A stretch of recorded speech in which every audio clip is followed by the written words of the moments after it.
आज भी कन्यादान देना भला ही मानते हैं, है ना। कन्यादान के लिए कोई मना करता। और गांव में तो आप एक और चीज देखेंगे, गांव में लड़के की जब शादी होती है तो कोई ना कोई पक्का नाराज रहता है ना। चाचा ताऊ है ना, कोई ना कोई एक आधा पक्का। फूफा तो बाद में आता है, पहले चाचा ताऊ नाराज रहते। वो नाराजगी कुछ है ही नहीं रहे, वो फूफा जी वाली नाराजगी में नहीं आती। गांव में तो चाचा ताऊ वाली ज्यादा भयंकर पड़ती है। वो कोई ना कोई नाराज रहता है और वो कहता अम्मा इनकी शादी में जाऊंगा नहीं जाऊंगा, और नहीं आता। और अपने भी कहते हैं कि नहीं आ रहा नहीं आ रहा, इसके बिना कौन सा ब्याह नहीं होगा हमारे। ये सोच रहे हैं इनके बिना ब्याह नहीं होगा, हम कर लेंगे भाई साहब, तुम्हारे बिना कर लेंगे। अब इसे शादी नजदीक आई, 3-4 दिन पहले रिश्तेदार आने शुरू हो जाते हैं। कोई मामा फूफा टाइप के जो लोग आने शुरू होते हैं, उनका एक ही काम होता है, लड़ाई को और बढ़ाना। वो दोनों घरों में जाते हैं ना, उधर भी जाते हैं इधर भी आते हैं। तो उनको जाके कहते हैं नहीं बुलाया, गलत बात है यार, ऐसे थोड़ी होता। भाईपा तो एक जगह बैठे तो ही भला लगता है, और बुलाना तो चाहिए। इधर बढ़ाऊंगा आगे और कहते हैं कि वैसे आदमी काम का तो नहीं है, पर फिर देख लो अपने हिसाब से। फिर फाइनली वो कहते हैं भाई बुलाओ, बुला के लाओ उसको। और जब आप बुलाने के लिए जाते हो और आपको कहते हैं आप चलो उनको बुलाने के लिए, वो भाई नाराज है, उसको बुलाने के लिए चलो। आदमी पीयर प्रेशर में आता है, इतने सारे रिश्तेदारों को प्रेशर में आता है, ठीक है लो चलता हूं। फिर वो चाचा जी को जाके चाचा जी और ताऊ जी या पापा अपने जो बैठे हैं आमने सामने बातचीत करवाते हैं। वो चाचा जी कहते हैं भाई मेरे साथ ये गलती हुई थी, ये इन्होंने ये कह दिया था उस दिन, ये कह दिया था, जमीन के बंटवारे में ये नहीं दिया उन्होंने। बीच में जो लोग होते हैं वो कहते हैं वाह छोड़ो, बड़ा जीव रखो, कोई आदमी तो जो हो गया वो हो गया, उन बातों को तो अब कुछ किया नहीं जा सकता। गई बातन घोड़ा ही को न उड़े, जो बातें चली गई उनको तो घोड़े भी दौड़ के पकड़े नहीं सकते। अब आगे से नई शुरुआत करो, ब्याह शादी में चलो, भाई भाई साथ में बैठो। तो चाचा जी तो मान जाते हैं फाइनली कि भाई ठीक है, पर खड़े रहते चाचे। वो दरवाजे के पीछे खड़े रहती है, वो कमरे में नहीं आती ऐसा। वो दरवाजे के पीछे से कहती है कि जब बंटवारा किया था ना तो थाली तो 4 ही थी, 7 तो मेरे दाइजे में आई थी, 3 तो दाइजे वाली थालियां खा गए थे। हमारी जमीन में ये नहीं दिया, वो नहीं दिया, ये इनकी बकरियां हमारे आ जाती है, अरे ये खा जाते, इनके नाली का पानी हमारे इधर आ जाता है। वो इस प्रकार की खूब सारी बातें सुनाती। इधर जो आदमी बैठे रहते उनमें से वाह वाह बिननी वाह, वाह बिननी जोरू मत बोलो भारे सुना है कोई। और बिननी कहती इसीलिए तो जोर से बोल रही हूं ताकि बाहर सुने लोग, बाहर लोगों को पता चले। पर कुल मिला के आ जाते हैं, बैराजी होके आ जाते हैं। ये लड़की वाली शादी में, उसमें भी नाराज हो सकते हैं। नाराजगी क्या, परिवार भाई भाई में नाराजगी चलती है, उसमें भी वो नाराज होते हैं, नहीं जा रहे, पर उसमें कोई मनाने के लिए नहीं जाता उनको। भाई का ब्याह है, आओ तो तुम्हारी मर्जी, नहीं आओ तो तुम्हारी। भैया किसी एक की नहीं है, भैया साझी है, वो सबकी है, सबको आना चाहिए। कोई मनाने के लिए भी नहीं जाता, और वो भी एकदम शादी वाले दिन तक नहीं आते। पर जब है कि भाई आज बारात आने वाली है तब चुपचाप ही आ जाते हैं। चाची अंदर जाके पंचायती करने लग जाती है, मेहंदी ऐसे मत लगाओ, ऐसे लगानी है यार।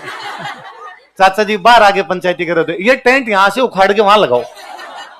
पिछली बार शादी वहां लगाया था तो आप 4 दिन से देख रहे थे हमें बैठे बैठे कि हम यहाँ लगा रहे हैं, पहले क्यों नहीं बोले आप। पर वो अपनी पूरी पंचायती दिखाते हैं, अपने भी सोचते हैं ठीक है आगे वो बढ़िया है, ये कह रहे थे टेंट वहां लगाते हैं। एक्सपीरियंस नाम की भी चीज होती है वैसा, कोई उधर ले जाके लगा देते हैं, उसके अंदर कोई इस प्रकार की बातें करता। तो आज भी आपको गांव की शादियों में मिलेगा कि लड़की की शादी थी गांव में, यदि कार्ड नहीं दिया गया था तो भी लोग कन्यादान जमा करवाने जाते हैं, है ना। जबकि लड़के की शादी में कार्ड नहीं दो भाई साहब, मुंह गुब्बारा से ये गांव में टेढ़ा घूमता आदमी, मान तो बुलाए को नहीं, है ना। अरे गांव में तो इन बातों भी नाराज हो जाते हैं कि पूरे घर को निमंत्रण मिला था, अकेले को सिगरी नूता दिया कि नहीं दिया।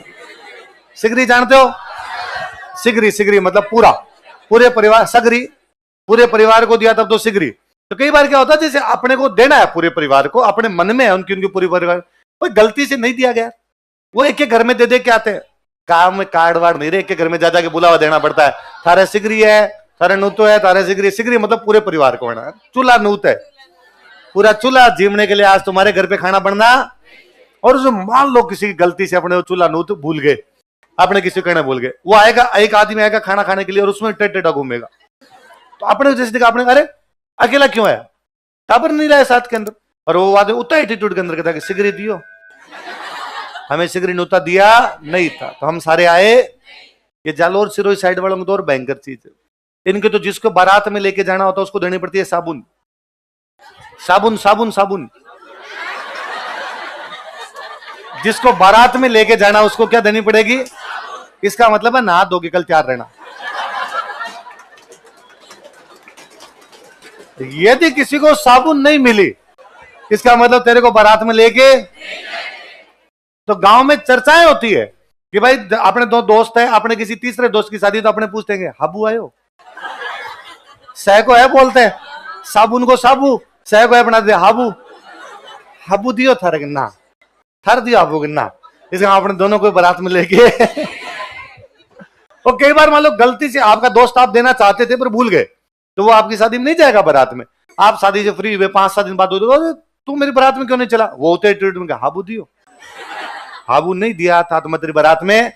आजकल थोड़े एडवांस हुए, आजकल खाली साबुन नहीं देते, पूरी किट, शेविंग किट वगैरह पूरी देते हैं। भाई तैयार होके आना, कल आराम से तैयार होके आना तो जरूरी है जी। तो वैसे था राजकुमारियों की शादी में तो सब में लगेगा, और राजकुमार वाली शादी है तब एक के अंदर। तो राजकुमारियों की शादी में जो टैक्स था उस टैक्स का नाम क्या था? ये तो अब जाके थोड़ी थोड़ी परंपराएं धूमिल पड़ी है जी। जिंदगी तेज गति से दौड़ने लगी है 2000 के बाद। 2000 से पहले जिंदगी बड़ी थमी हुई थी लोगों की। मतलब मेरा इवन ये तक देखा हुआ गांव में कि दादाजी की उम्र के लोग कहीं जा रहे हैं, पहले बैलगाड़ियां ऊंट गाड़ियां इन पे जाते, अपने गांव से 20 किलोमीटर दूर किसी गांव से होकर वो जा रहे हैं। उस गांव में उन्होंने देखा किसी गांव में टेंट लगा हुआ है। टेंट लगा हुआ मतलब ब्याह है। वो उतरते, पूछते भाई लड़के की शादी है कि लड़की की शादी है? पता चलता कि साहब लड़की की शादी है। वहां कन्यादान देते। कौन धर्म की, कौन जात की, किसकी, कोई नहीं पता। उनको ऐसा लगता था कन्यादान देने से स्वर्ग मिलता है, उनके लिए भला था। देते वही थे, 1 रुपया, 1.25 रुपया, 5 रुपये वैसे ही थे जी। पहले रुपए कहां थे, इतने रुपए हुआ करते, पर वो देते थे, वो कतई ये नहीं पूछते।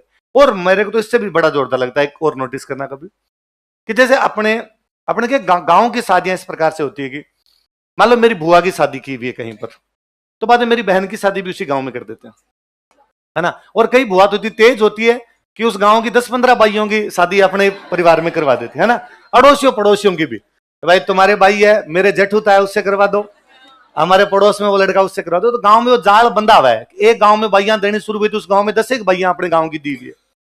फिर जैसे मान लो कभी ऐसा हुआ कि अपने बुआ की सासू मर गई, तो अपने जरूरी है कि सबके कपड़े लेके जाओ, ओढ़ावनी ओढ़ावनी सबके कपड़े लेके जाओ।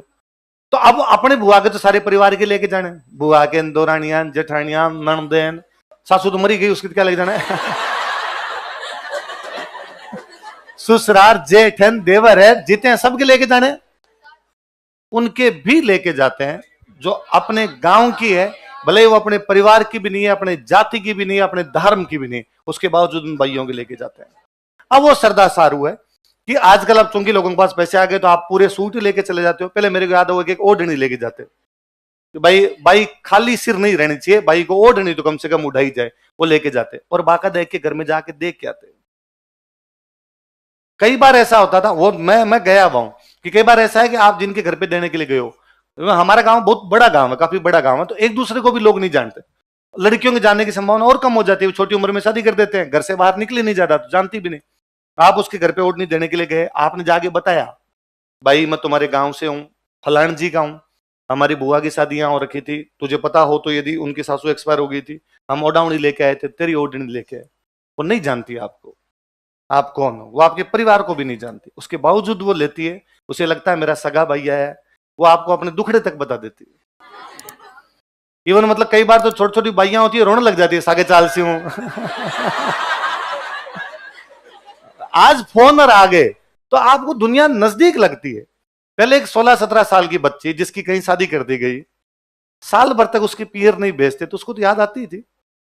और फिर सासरे, पहले सासरे ही हुआ करते थे, है ना।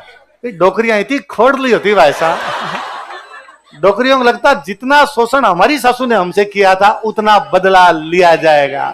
अब बारी आई, आप करेंगे भाई साहब, सुबह उठ के घटिया पिसोन, घटी समझते हो, चक्की पिसोन।